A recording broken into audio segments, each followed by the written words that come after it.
It's really a pleasure to be here, and I'm very, very happy to have Rob Deemer as our guest today for our third live session for the project Donne, Women in Music. For those who don't know me, I'm Gabriella Di Laccio.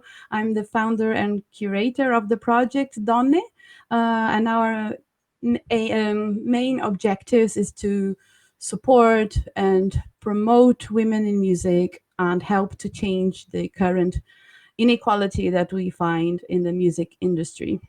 And I am so happy to have today as our guest Rob Deemer, who is also a composer and much more. And he's also the founder and director of the Institute for Composer Diversity. We're going to talk about that later, but first we're going to talk about Rob first.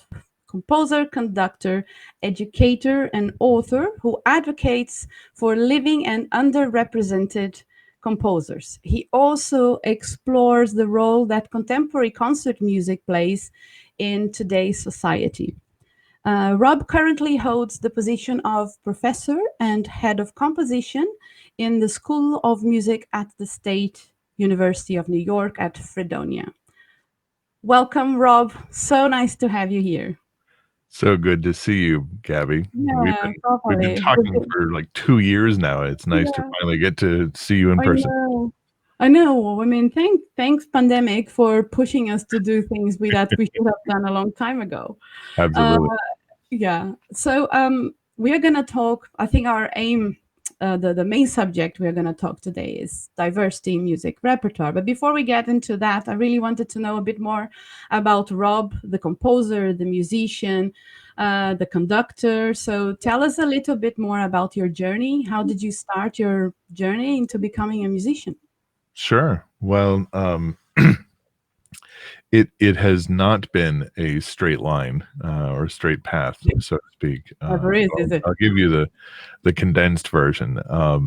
Basically, I fell in love with music at a very early age.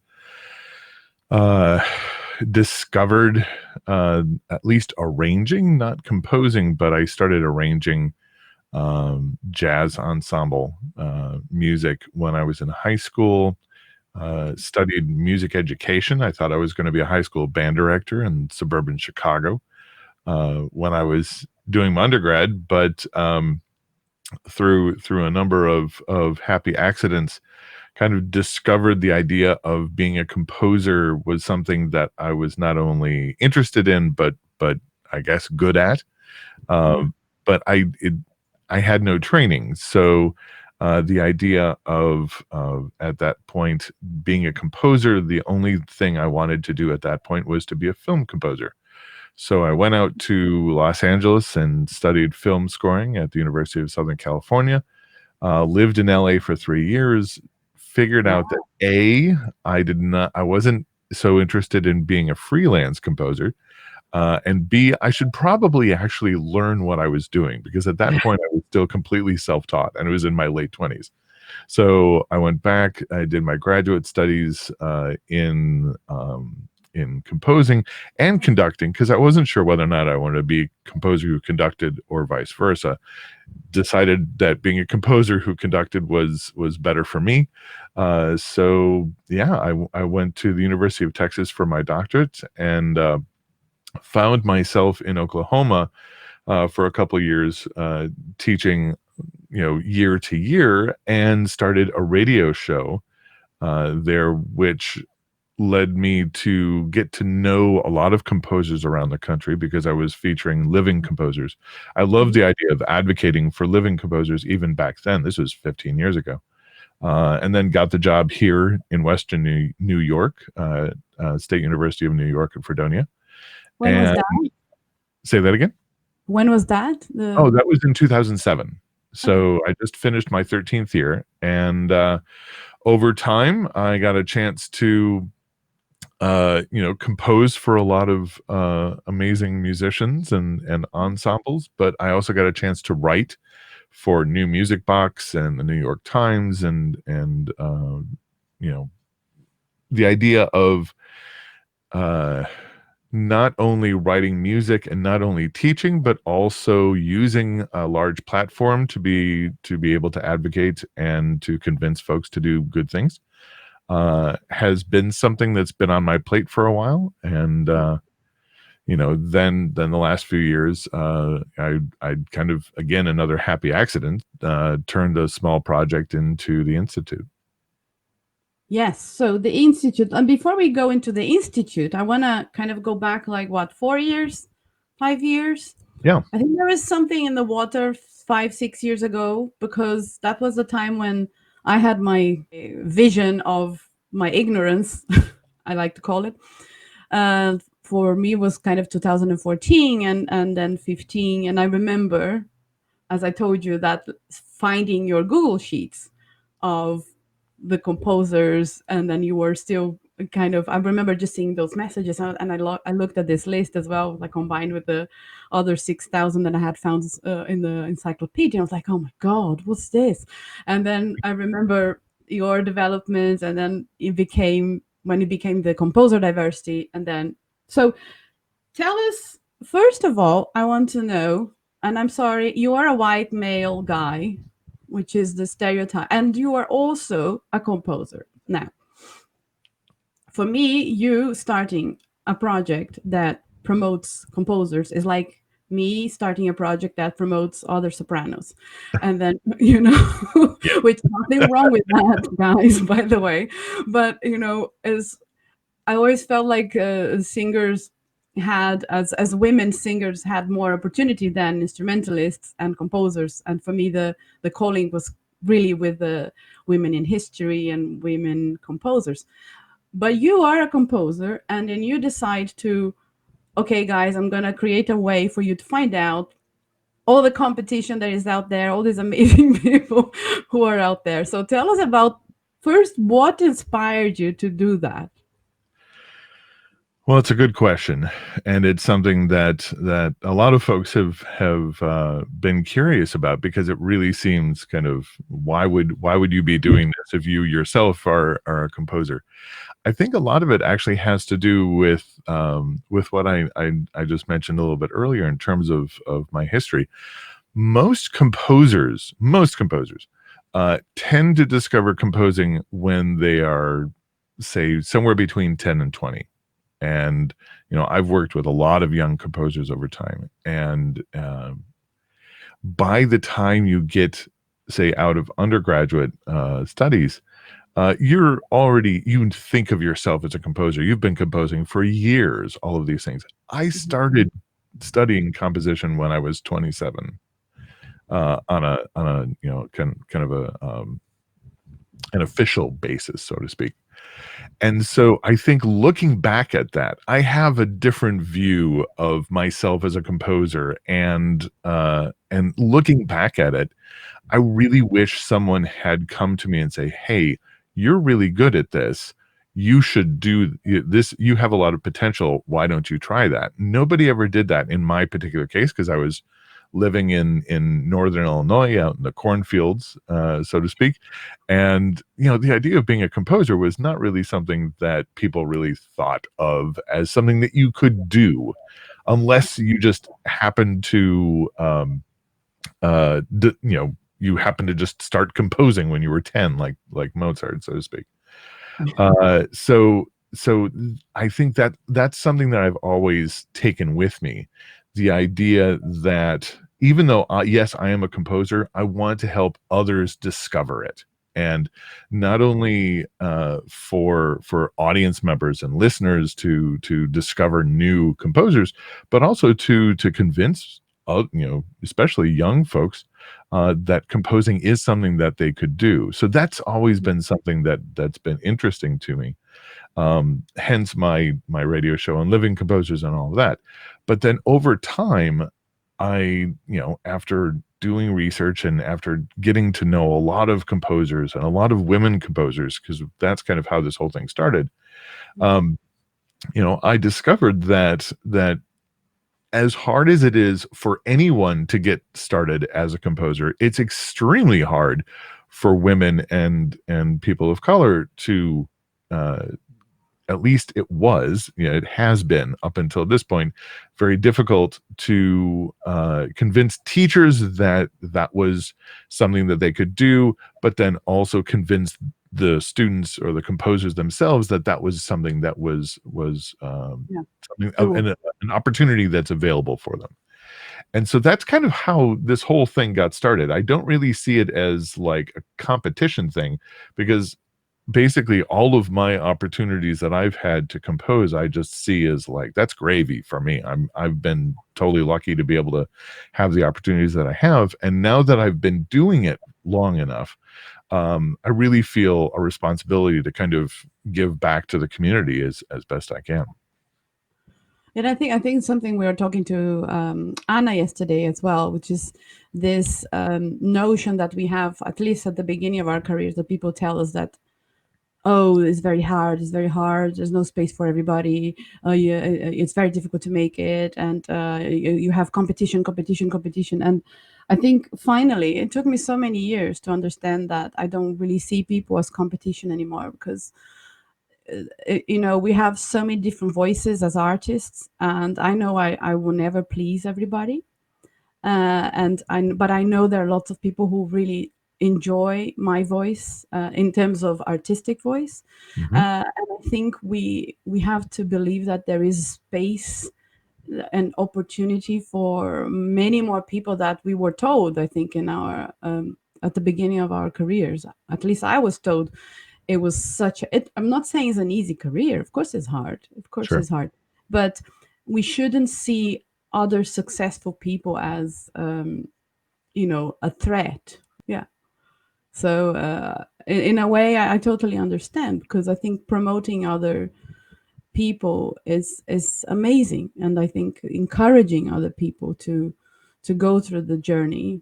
As a singer as well, I think I have so much. I totally understand. I have a lot of pleasure to give any advice. I mean, advice, such a great word, but any share experiences, of how we did it, or because if you have it inside of you as an artist, it's so fulfilling, and there's no way you don't want to share that. I think. Well, and also I think from my own vantage point, I've grown to have a slightly different concept of what it means to be a composer than maybe it was 40 or 50 years ago, where it seemed like if you were a composer, you were only a well-known composer if the community at large said so, right? Like there were the lucky few who whoever was in charge of saying this is the important composer and that's the important composer. Those are the folks who you get to listen It to. was a white male, wasn't it? Right, of course. Yeah, yeah. And Sorry. I think over time, I've really grown, especially working with music educators here in the States. Um, you know, it, I think it's come to the point where the idea of composing is not something that is only for the lucky few. Uh, it is something that literally everybody can do, and it's something that I always tell my students when I am introduced to the first year students at Fredonia, that I tell them, it's like, I ask them, how many of you have written poetry before? And most of them have. And I'm like, it's exactly the same thing. You're just using a different language. But that idea of saying, no, oh, I couldn't compose because I can't compose anything as good as, this composer, that composer. And I'm like, that's silly. It's absolutely, I understand why people say that. And there's a lot of people who actually push that idea because they want to keep the field small. But really that's part of what this whole thing is that I've been doing, is to be able to encourage others to get into composition. And the only way that they're going to do that, women and composers, or people of color specifically, students and adults as well, is for them to hear voices Yeah. from people like them, Yeah. and to normalize that. So it's not a special thing, but it's just oh, this is just a normal, you know, it shouldn't be seen as like a special thing to put over in the corner. It's just like, no, there's no difference between a woman composer and a male composer and an LGBTQ composer and a composer of color now, in the the third decade of the 20th century or 21st century.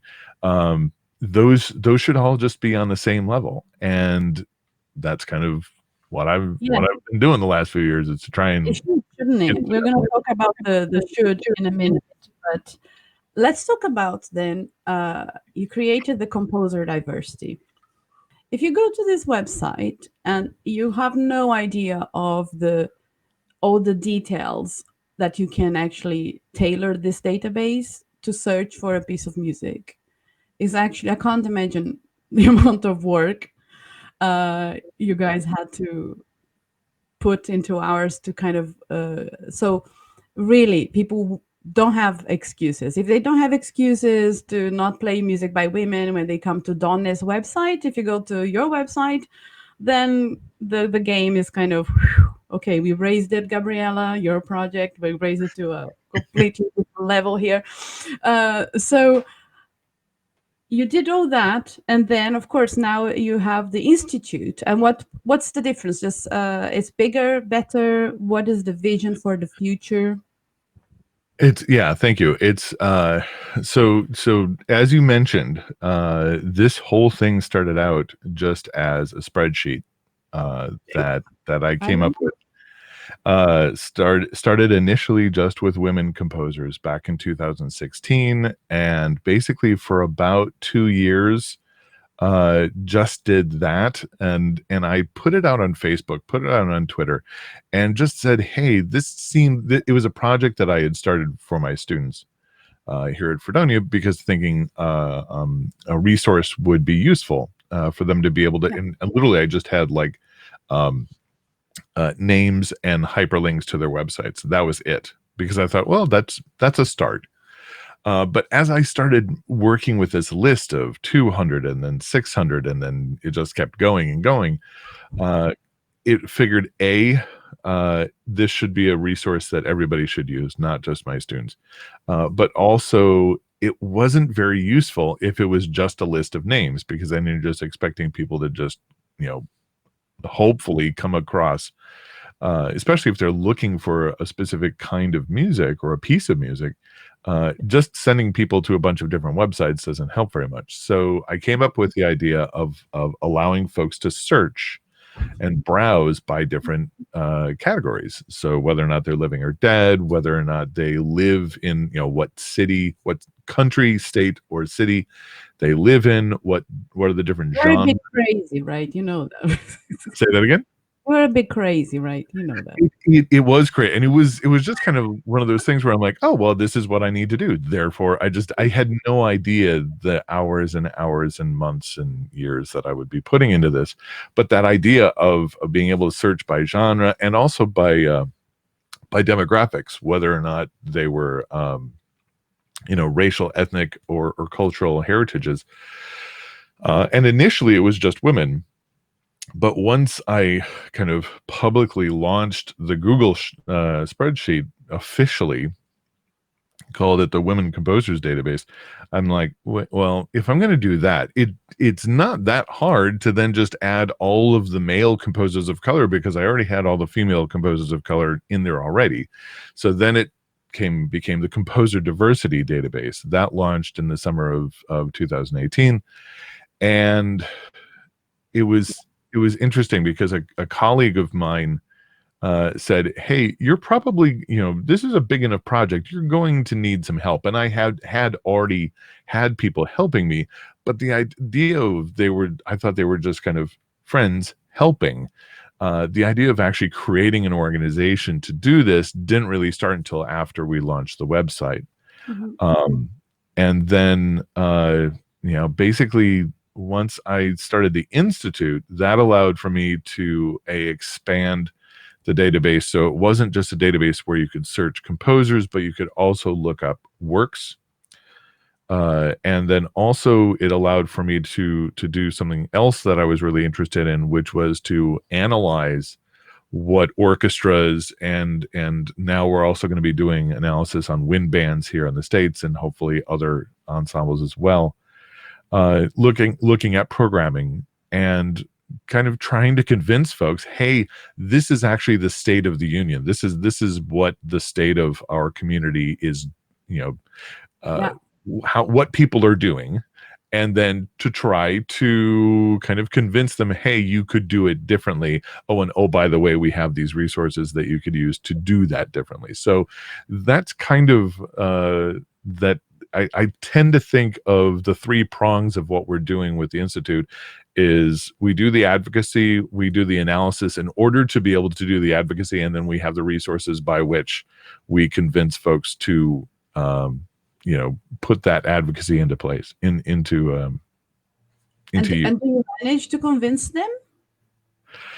I think so. I mean, there are a lot of people who have been using it since we launched the composerdiversity.com website as the Institute in January of 2019. So it's been almost a year and a half.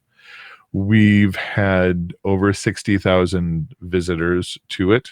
And I've heard a lot of people say that they have used our site for many different, we've had, conductors use it for their programming. We've had educators use it in their classroom.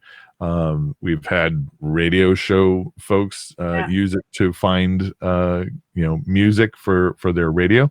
So it's fun to be able to know that it's doing what I hoped it would be doing, and now it's a matter of how to make it even better. That's really amazing. Is there any kind of, well, I'm sure the answer is yes, but what kind of challenges you have? Because it's such a wide vision, diversity. For me, it was easier because I am a woman and I wanted to support women. Sure. But of course, at the same time, my eyes are very open for diversity. I just can't embrace everything in the project. So I decided to keep focused on women. What are the biggest challenges you find for having such a wide vision to support diversity? Because it never ends, I guess. No, I'm sure for you. There are obviously there are a lot of challenges. You run into a lot of folks on one side who don't see the need because they're happy to perform all of the old dead white guys, because that's what they grew up with. That's what their teachers grew up with. So that's a challenge. How do you slowly move the needle on that end?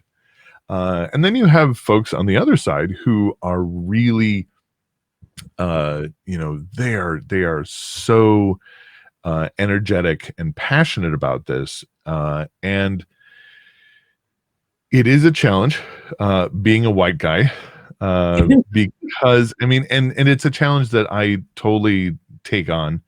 And it's one of those things where I totally understand there have been questions in terms of whether or not is it appropriate for someone like me to be able to do all of this. And all I've been able to say is that I'm willing to put the time and effort into it. I do have a lot of experience with administrative and things in terms of both structuring or an organization, as well as understanding how teachers think, how conductors think, how composers think, and trying to come up with the resources in a way that it's not it's not doing things badly. Like you're not trying to help, and by trying to help, you're actually making things worse. I'm trying to allow for folks to be able to discover on their own, rather than me going, hey, this is what you need to be doing, and these are the composers that you need to be performing, because I should not be a gatekeeper in that realm. So the biggest challenge, from what you were alluding to, is I started out as well as you did, thinking of it just as women composers thing, because that's kind of how I got this whole project started, helping to support the women who were in my studio.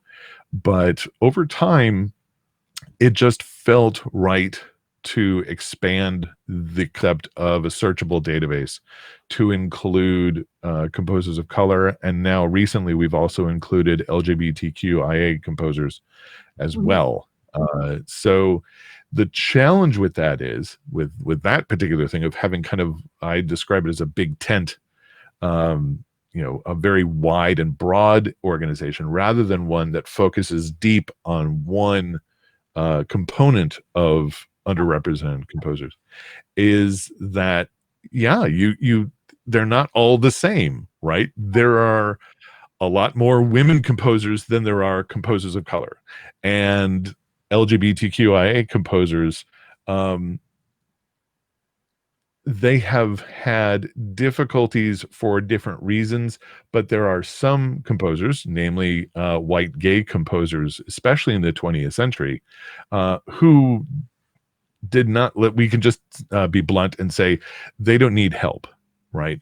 And so how do you create resources where, say, we have the ability to be able to search for LGBTQ composers, but I would not advocate for folks to use that particular tool in the same way that I would for them to be able to use the tool to search for, say, composers of color, because there are a lot less composers of color out in the repertoire than there are LGBTQ, or say specifically white gay composers.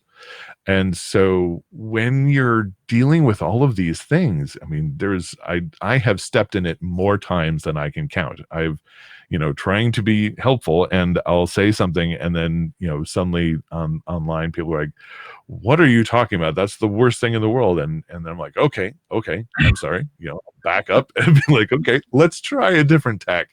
And slowly over time, just by making a lot of mistakes in the public eye, I've slowly been able to kind of make it such that hopefully the resources are useful, and hopefully folks also understand that I'm trying to do right by them.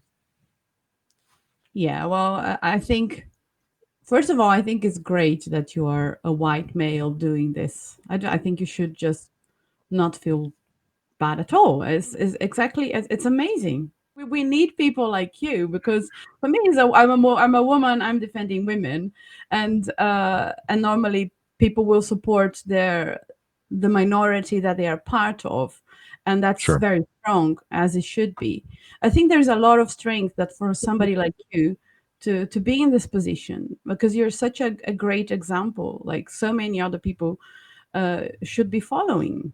The database is such a fantastic uh, tool, as you said, and I agree with you. Many people probably don't want to use it, and those people, I think I learned we shouldn't waste much energy trying to convince them, because they're not going to change their minds, sadly, and we Sure. have to put our energy into convincing the ones who are opened. And there are lots of people who are open to change slowly, or to at least acknowledge they don't know enough to be programming things, and that they can slowly change their minds.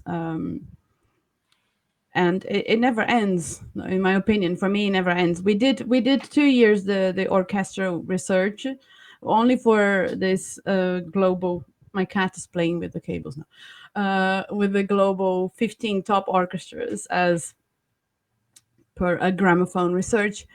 And on that note, I didn't see a lot of change, but of course, Hmm. uh, I looked more globally, and those are super big names, and like I couldn't really go there and say, "Hello, guys, did you see that? Are you willing to improve?"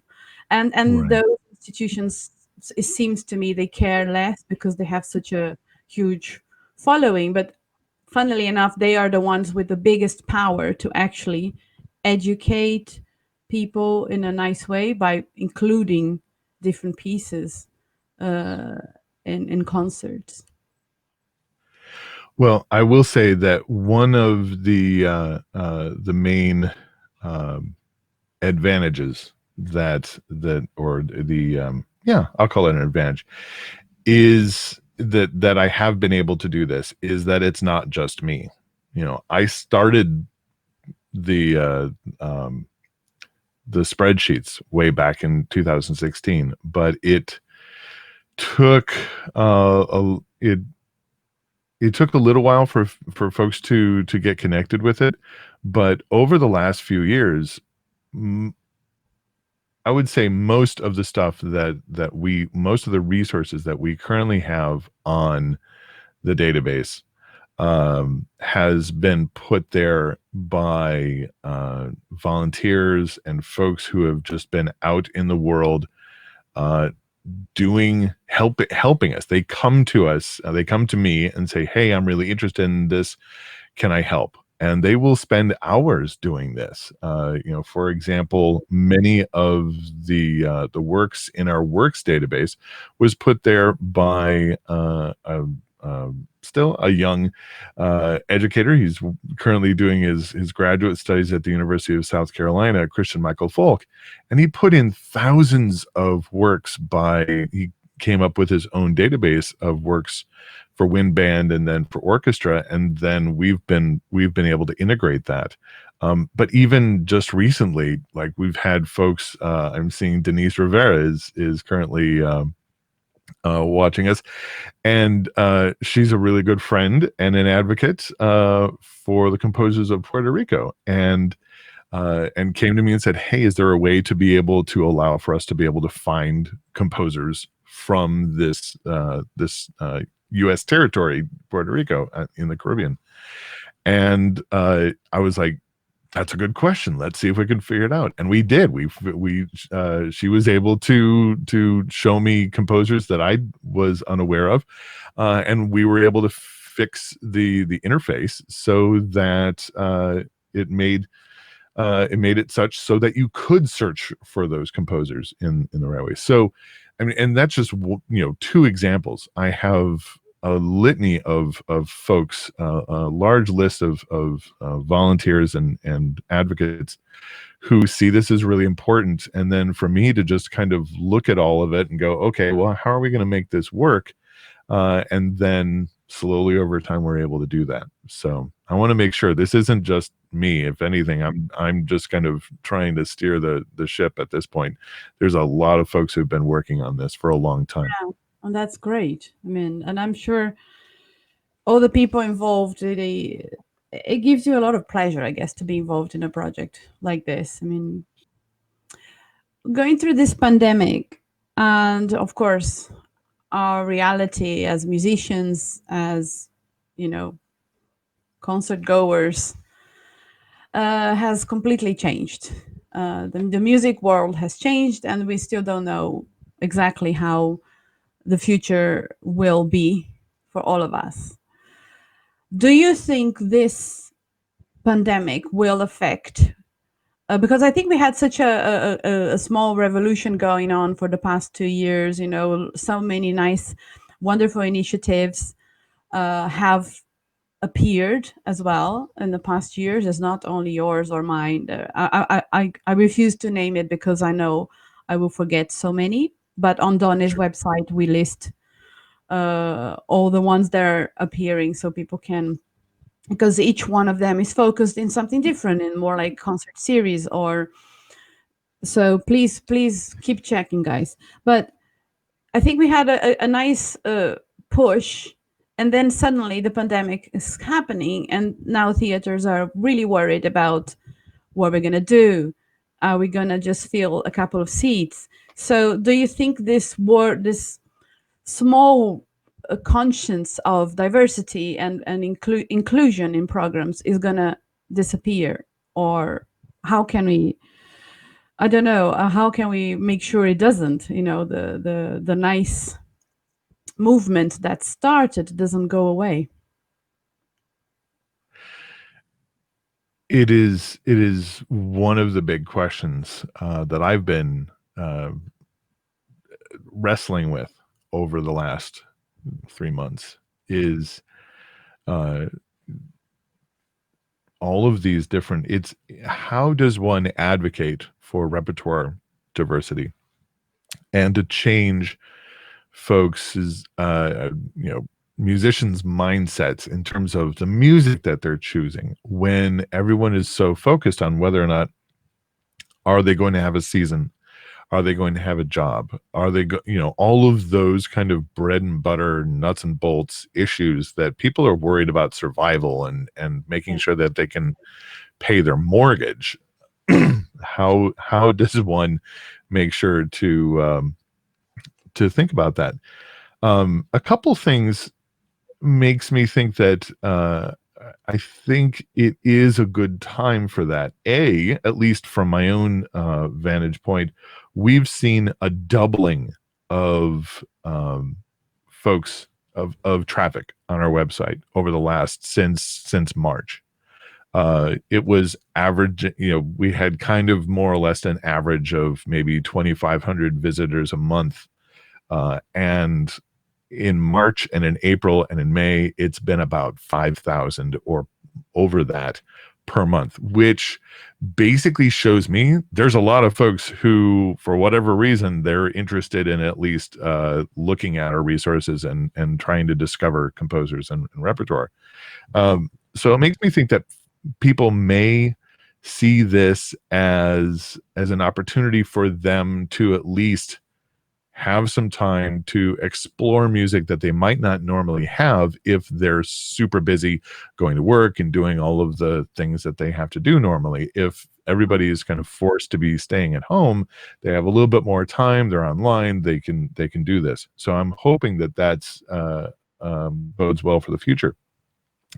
But at the same time, I think one of the other really important aspects to this, and it's one of the things that I've really been pushing for our institute's mission, is that even though it seems from the outside that our focus is to support these underrepresented composers, which it absolutely is, the primary goal of what we're doing here is to connect that music to the audiences, to the students, to the people who are going to be listening to and performing that music. And hopefully, let's say it's easy to focus on orchestras because they're very public and there's a lot of them. But this kind of goes for all musical, whether or not it's chamber music or all stripes of the musical community. The more you can diversify your repertoire, that can also help you to diversify your audience and hopefully to actually bring more audience in. So once we're able to get back to the point where we can put butts in seats again in theaters, hopefully there will be a great new, there will be new audiences that will be interested in coming to these concerts. So, I mean, that's really, we can't control what Mother Nature has been throwing at us. We can mitigate it, but that will take time. But we can use the time that we have to not only figure out how to be able to keep ourselves afloat financially, but also to be able to do what we're doing in a better way. Yeah, I agree. I'm a very positive person normally, and I do see as a great opportunity for people out there to. There's so many resources they can now listen to music by women or diverse composers online. They can go on your website and find YouTube videos and spend some time seeing what they like the most, and then hopefully when all this is over, there will be a much more like open there will be an openness in their view as an audience as well, and for us performers as well. I have a lot of music by women in my repertoire, but it's been great to have more time to explore even more, because for me, I have this, I'm so lucky, I'm in contact with all these amazing women, and I just wish I had a parallel life to learn a lot of more music, because it's so many great repertoire available for us singers and for us musicians. So as a musician myself, I would just tell everybody out there, keep exploring, because it's so many musicians, even colleagues, who have no prejudice, but we come with our unconscious bias as people, and myself, I grew up going to concerts, never questioning. So if it happened to me, I know it happens to many of my colleagues who are being taught to, oh, you're playing cello, you have to play, this is the repertoire, this is the piano repertoire, and then we kind of don't explore other avenues. So I see this moment as a great opportunity for own development as more diverse artists in the repertoire we choose. So I hope we can go for the positive as well, but it is worrying. It is worrying. Okay, I need to open for questions, but before I do that, did I not ask you something that you would like to talk about? No, I don't think so. I think the only thing I would mention is that because chamber music, for example, is one of the things that I think we will be able to do in the foreseeable future. It's good that currently our works databases include music by wind band, orchestra, and art song, because of the folks who put these things together. The Cassia Art Song Database by Logan Contreras was another one that she had put all of these art songs together, and we put them into our database to be able to allow folks to do it. We are currently building a chamber music database that's similar to those, where you can search works by duration, by instrumentation, all of these things.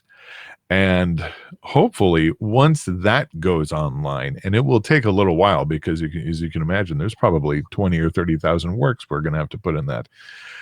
So it'll take a little while for us to build that. But once that's there, I think that will kind of exponentially grow the usefulness of our resources, because right now it's great for conductors to be able to use it, but for all musicians to be able to use it, irrespective of level, let's say difficulty level and all of those things. Hopefully in the next, let's say, 2 years, we'll be able to make it to the point where everybody can use it. That's amazing. Okay, let's see. Okay, let's go. Based on your experience, which minority group is currently the least represented in classical music? Ooh, tough. Women. Well, there are a lot of groups. I think, let's see. It tends to be, I think, and it's so hard, but I think if we're going to make a generality, I would say that especially in the last, say, 2 years, there has been a slow increase for both composers of color and for women composers.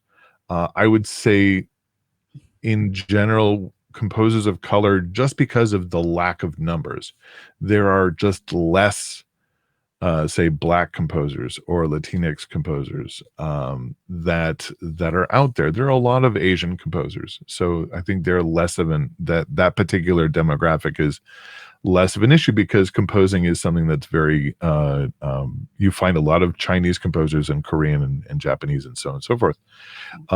But for whatever reason, and this isn't just in the United States, this is, I think it's just, you can look at the numbers and say there are less Black composers and less Latin American or Latinx composers. And so I would say those are probably the groups that need the most help. And in terms of making sure that people know who they are, they have a lot of really good music. There's a lot of good music in those communities of composers. And now it's just a matter of making sure that people know who they are, know what the music is, and then encouraging folks to be able to perform them. I think that question is related, which is what areas of the database you think you need expanding the most, which is the one you just mentioned, I guess, no? Yeah, I think in terms of expanding it, it's really it's what we're trying to do now is kind of both vertical and horizontal. We wanted to bring in as many new composers as we can, and we're learning more about them every day. Mhm. We have submissions that folks send their stuff to us, and then we'll put it into the database. But also, I'm always like either on Twitter or Facebook, and someone mentions a new composer. I'm like, oh, put that on the list, and then find their information, put it in. But also now at this point, in terms of information, it's primarily finding the actual works and getting the works into the databases, because it's one thing to look for a composer, but then you still have to go through their website Yeah. but to be able to find their music. But if you're, let's say, if you're looking for a work for soprano and let's say an art song, to be able to go to the database and just say, I need I'm looking for an art song by let's say a living woman composer of color. Click, Yeah. click, click. Oh, and by the way, it can't be longer than X. Yeah. Yeah, and it can't be longer than 10 minutes long because of the limitations. And so you can do all of those things, and then boom, there are a number of works that you can then listen to, hopefully, maybe find videos of them, hopefully potentially even see a PDF of the score. And it's that kind of enriching of the information that we already have, in addition to expanding it, that we're focused on. That's amazing. Another one from Hannah. Hi, Hannah. Uh, does the database include Aboriginal Australian composers as a searchable area? And that's probably your life, isn't it? There's so many subcategories in diversity that you have to. That's why I am a great admirer of your work. Well, and it's a perfect question, because that has been on the list of, okay, one of the things we need to do is we currently have a category in the demographics for American Indian slash Alaskan Native, but we do not have a category for, say, Oceania or Indigenous composers from Canada. And so these are the types of things where I literally just was looking at one of our lists a couple days ago and discovered a Maori composer, where I'm like, okay, yep, we need to get that in there, because she doesn't fit any of these categories. So that has been on the list of we need to add that to our demographics list. And then it also would then encourage us to kind of specifically dig for other composers who belong to those groups, and Group. to be able to find even new voices that we don't know about. So Hannah, if you there are submission forms on our site. If you do know of any composers, or if you're a composer yourself who belongs to those groups, please just submit your information as a composer, and then also for the works, and we'll be happy to add them. And it's exactly as a hi Denise, submit entries. I think for people watching this video, even if you didn't watch live, and if you know composers, please tell them to go to, if you are a woman, also submit your entry to Donne, of course, but go to Rob's to the Institute for Composer Diversity. I will put the website back in a minute, and submit your entry, because I think that's the easiest way for the list to grow organically as well, instead of we keeping searching. Of course, I'm exactly like you. Every time I see a new, oh, probably on your feed, who's this composer? um, and oh, another one from Hannah. Can I just, before Hannah, can you hold 1 second? I have a question from Eric. Eric is our research editor for the daily blog. Hi, Eric. I can't pronounce his surname. Rujenars. I can never do it. And he has a great passion for women. He has sent 2 questions by email. So, first question: how to convince men? I think he means how to convince men in charge, in positions, men who are in the position of making decisions. Uh, how do you convince the men in power to go for the inclusion of this new repertoire? Because it's part of my last question as well. But you are a man. You were. How do you convince them? I think it's a combination of, in my experience, it's not just one way.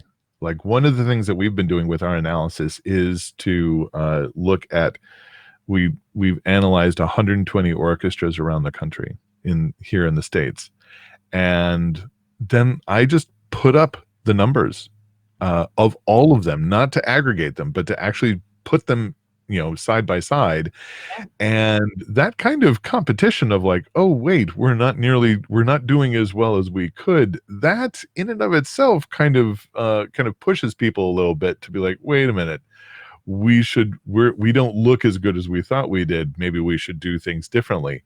I know, Yeah. for instance, the Philadelphia Orchestra a couple of years ago had 0 women composers on their season, and they caught hell for it in the press. There were a lot of articles, both online and in their newspapers, decrying the fact that they had, put together this large season and didn't have a single woman composer on it. They somehow figured out a way to change their program so they were able to get at least a couple of women composers. But then the following year, just this year in 1920, they added a large number of composers. So that kind of changed their mind. Oh, wait a minute, this might be something we need to do. It's my hope that that then becomes consistent rather than just a blip. Yeah. I think I'm gonna show Hannah's question, which I Mhm. think relates, which is: aren't you concerned that this might lead to higher rates of tokenism in concert programming? It's a great question, and it's something that comes up all the time because, unfortunately, a lot of musicians and ensembles specifically, not just individuals, but ensembles, they tend to program thematically. So it's very easy for them, for if you go, say, to an orchestra concert, excuse me, and see, here's a concert of French composers, or here's a concert of Russian composers. And the problem with this is that they do the same thing for, say, women composers or composers of color. So they will then decide, okay, we're going to put all the women composers on one concert, which is bad on a number of reasons, for a lot of reasons. Women composers hate that, and also you're limiting the number of works that you're going to perform by women composers to just the works on that particular concert. And also, it really, by focusing the spotlight on those composers in that kind of pinpoint technique, it's it kind of says, okay, this is a special group, and now we're going to go back to the normal group of composers. And what we've really been trying to advocate for is to not do that, to really get orchestras and other groups to not program in that way, but rather, if you want to feature women composers, put one on every concert, or put at least enough across your season, spread out evenly, that, let's say, if people want to hear works by women composers, they don't have to just go to a concert in February, or sorry, in March, March. and then they'll get that, right? Yeah. It's something that slowly over time, I think conductors and orchestras and music organizations are figuring out. they thought they were doing the right thing, but they're actually making it worse. And so hopefully we can see that changed over time. Well, I think just to compliment, I don't know. I think many women don't like being called women composers or being put in a concert of only women composers. But from my experience, some of them enjoy that because I think it's a great force of especially one the response I have from audiences sometimes it's the surprise like, oh, I didn't know there was so much good music by women and you can actually do one concert, and you go, you can do made it thousands of concerts. And sometimes I think it's a good strategy just to kind of showcase hello. And I just, if you allow me to comment on Hannah's question, I don't think if people will think is tokenism, if people will think is just quota, people will think that, but that's not the case here. This is, if equality existed, we wouldn't need these projects. We wouldn't need my project or your project. The world would be equal. But equality doesn't is not there. So we need to push. I find the need to push. So I still find the need to do concerts with more women than men. And yesterday I was the talking about with colleagues about the future program, and I was really pushing, guys, not enough women in this program, not enough women in this program.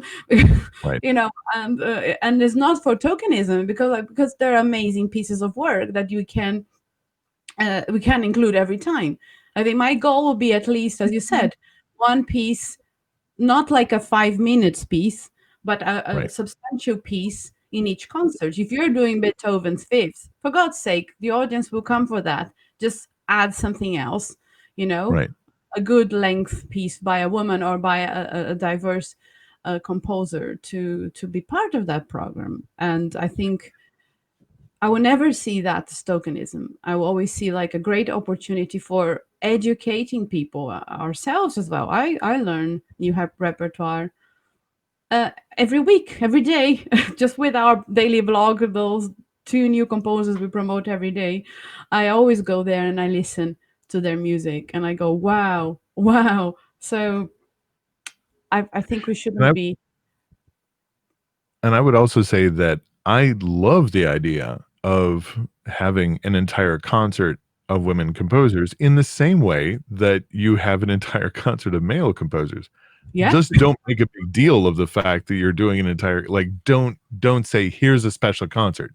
Just be like, and Yeah, here's a he's a concert. concept. Yeah, it's And we're true. not going to make a big deal of the gender of the composers. Yeah.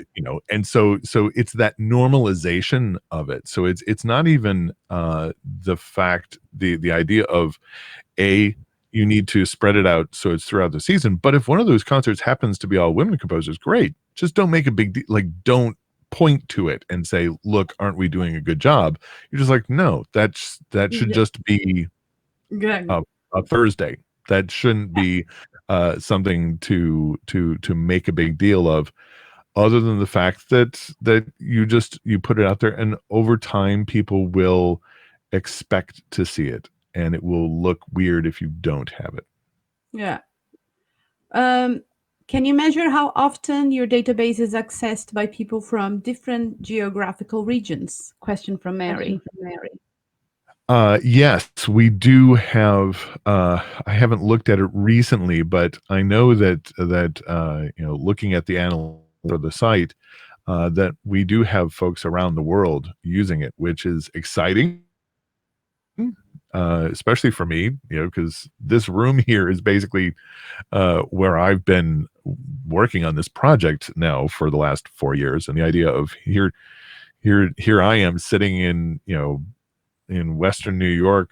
Lake Erie is just outside my house, and to put all of this stuff together to then have folks literally across the globe using it is very satisfying, and hopefully we can get more.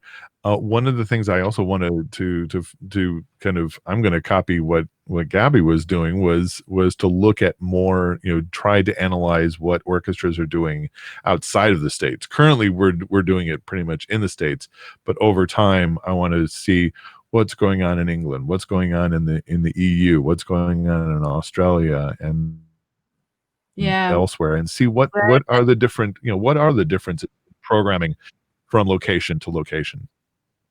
Yeah, you'll be surprised. I Um, we have to end, guys. But before, I have my questions as well for you, Rob, which is not an easy one. Go for it.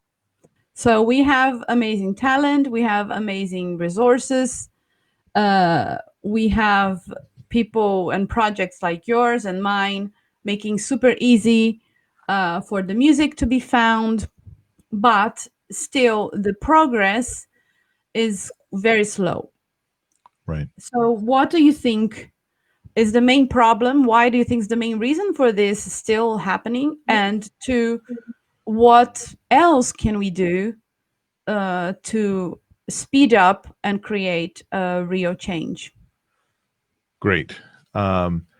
Yes, I think it's one of the issues that I've always found is that change like this um, tends to happen slowly over time because programming tends to only happen at certain parts of the year, and then there's just the implementation of that programming. So unless you're talking about well, I mean, almost any um, uh, musical endeavor, whether or not it's a solo piano through a symphony orchestra, it takes time to find new repertoire, to learn that repertoire, to understand that repertoire really, really, really well, and then to feel comfortable with bringing it out into the public. Uh, so just that takes time, right? It could take a year or two for folks to be like, okay, this is important. Here's the repertoire. Now I have to learn it and really get it, inside me and under my fingers and all of that. Yeah. And also, of course, larger organizations like, say, orchestras or operas or whatever could be making those programming decisions years in advance. And so, the initiatives that you and I and others have been doing have really, I think, been fairly successful in terms of trying to get folks to change what they're doing in the short term. But really, my focus has always been, what can we do to make sure that, say, 3 to 5 years down the road, things will really change on a consistent basis, on a sustainable basis. So year after year after year, it's higher, it's better. We've moved the needle. And I think a lot of that just has to do with persistence and patience and being willing to not just throw stuff out there like we do on social media, but also to really work directly with the decision makers, to get into the large organizations, not just say this Mhm. orchestra or that choir or that school, but to find those organizations that kind of oversee all of those folks and then try to change a lot of minds at once rather than Yeah. bit by bit Yeah. by bit. Um, because obviously leadership changes from organization to organization, Yeah. and if you're trying to change one person's mindset, that's one thing. But if you're trying to change the ethos of an entire organization, it's a challenge. But at the same time, once you change it, then you've changed it, Yeah. and then it's there for a And it while. stays. So it is hard to when you put the information out there to then see what's the lag time in terms of seeing the change. But I think over time, especially my focus has always been less on the really large organizations. But can you change the minds, kind of more of a grassroots within the schools, within the say smaller orchestras that can change their repertoire more quickly, Yeah. um, and slowly over time, I think that will change. So I'm fairly optimistic about it, but we have to be patient. Yeah. We continue to be patient, but slightly angry at the same time, in my case. Yeah, So, Rob, thank you so much once again for taking the time and for everything that you do. And I hope people will look into your project more and more and more, and realize the amazing tool they have there to help with planning their own small concerts, personal concerts. And please, guys, well, I'm gonna just put the website here again. Uh, Pass it around. I go there a lot and do like lots of hypothetical searches. Is a lot of fun to see what I find is amazing. well, thank you for inviting me, and I should also say thank you for all the work that you've done. I mean, we've been doing this, as you mentioned, we've been kind of doing this Parallel. for years, and I think you've really also made a huge impact, and I Yeah. applaud you for all of the work that you've done as well. Well, I mean, I think there are many people like us out there, and it's great to see. And I think together, and I really like that projects are slightly different. And I think the more the merrier, because we all reach people in a different way as well. We have different languages. Absolutely. Thank you, everybody, for being here with us. If you didn't manage to watch live, or you couldn't finish, or if you really enjoyed it, I hope you did, forward the link to other people. Let's raise awareness more and more and more, because I think that's the first step to create change. In even if you're not a musician, but if you're a concert goer, it's a lot to be discovered. Thank you, everybody who was watching.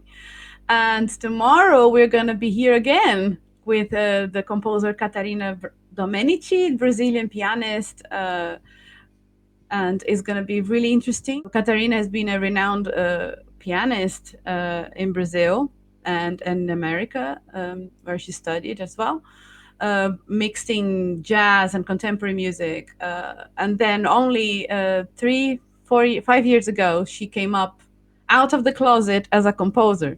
So I I think it's love it. going to be, yeah, really interesting to, because as you said, many people think, oh no, I can't possibly be a composer, and they Right. have this stigma. And I think it's going to be great to talk to her and see how she found her voice as a composer as well. Thank you again, and we'll see you all tomorrow. Thank you, guys. Take care. Thanks again.